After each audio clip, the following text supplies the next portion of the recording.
a Serbian athlete, a giant of a man. He stands about 7 feet tall, wider shoulders than mine.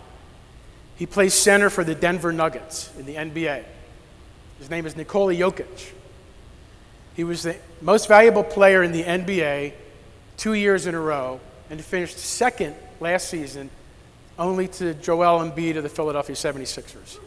A huge man, huge talent in the NBA. A couple of months ago, they won the NBA championship. Then he gets snagged by a CBS reporter, and she asks him, "How does it feel to be world champion, Nicole? How does it feel to be champion?" And in his deadpan, very simple reply, he says, "I did the work. Now I get to go home." The next thing that he says, "You know, to be successful, you first have to be bad. You have to stink." He says this. And then he says, "But then you got to do the work to get good." And we all know good just gets you in the game. Then you have to fail.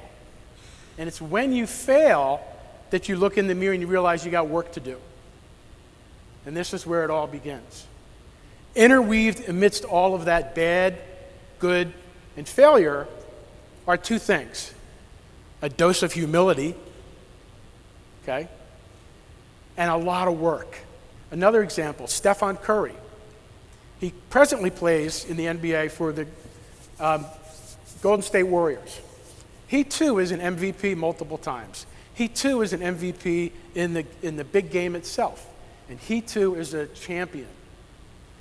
It's already said, and he's still a player, that he's the greatest pure shooter that ever played the game. I saw him shoot and score 10 shots in a row from half court. From half court. That's like me shooting the ball to that American flag. He got it 10 times in a row. And the only reason he didn't get 11 is because he moved to another place on the court. That's all. And he's an unbelievable scorer in the NBA, a surefire Hall of Famer on the first ballot, because his work ethic is to imagine every possible scenario that he could be facing. They embraced their own self-improvement. They truly, truly embraced what I wrote on the back of my shirt, which is to say, to fall in love with preparation. The last words that Nikola Jokic said in his interview in that game, the end of his interview, he said, "My team, we did the work, and it was our turn." It was our turn. My team, we did the work, it was our turn. So when is it your turn? In your walk of life, in your job, in your career, when is it your turn? And what is this thing called work ethic? How do you define it? It really breaks down into what I call four pillars. The first of which is, you have to have vision and a plan. Have a vision and a plan. And they always say, write it down. But have a vision and a plan for where you want to go and how you're going to get there. Second, build positive habits.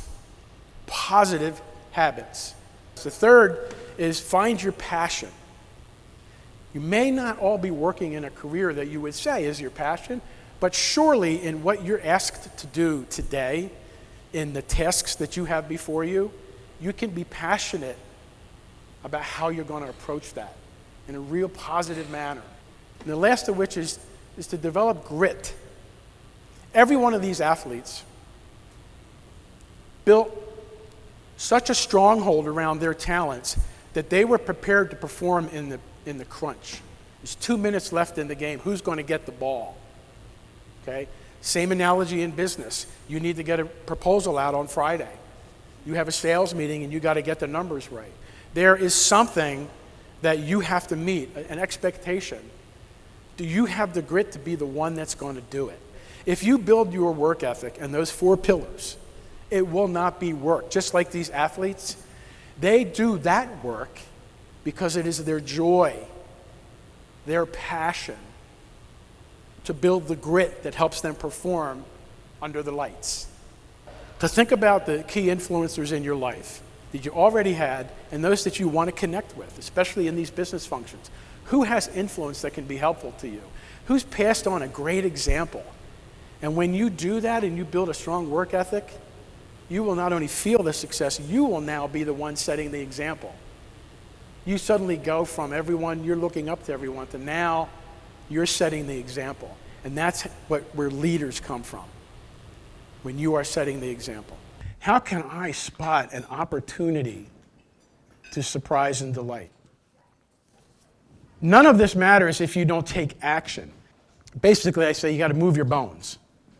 There's a lot of people who say, oh, that's a great idea, I love that idea, and then it goes on the table.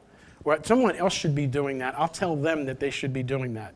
The whole concept is to move your bones. There's 4 kinds of bones in the world. Okay? There are wish bones, and these are people that think, that's a great idea, I wish we could do that, instead of having an idea on how to accomplish it. I wish someone else put that into play. There are jaw bones.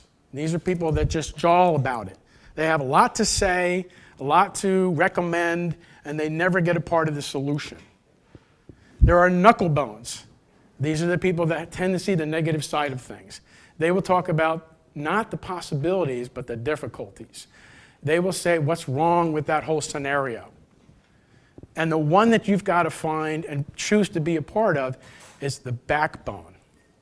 You've got backbone and conviction, and you're going to put that idea, that concept into play.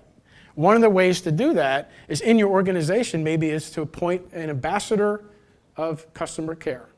No matter what the business, if you take the time and the energy to step outside of yourself and think about your customer first, what are their worries? Read between the lines when you're listening to them.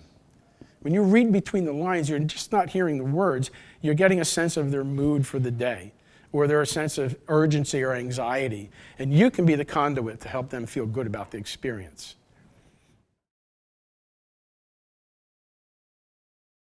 People who look with admiration at, say, a surgeon or an astronaut, maybe a teacher or a professional athlete, maybe an actor or a singer or even a community leader, and they choose to not accept limitations perhaps they're putting on themselves. And they say, yeah, why not me? They're choosing to embrace the possibilities. I love that word.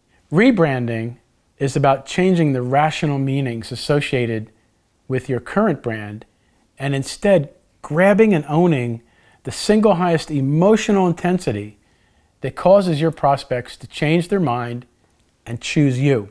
Lastly, when putting a rebrand into play, know that change can be unsettling. But when you drive change rather than wait for it to happen to you, you can influence direction and behavior. Reinventing your brand and refreshing its appeal can keep you relevant and in a leadership position.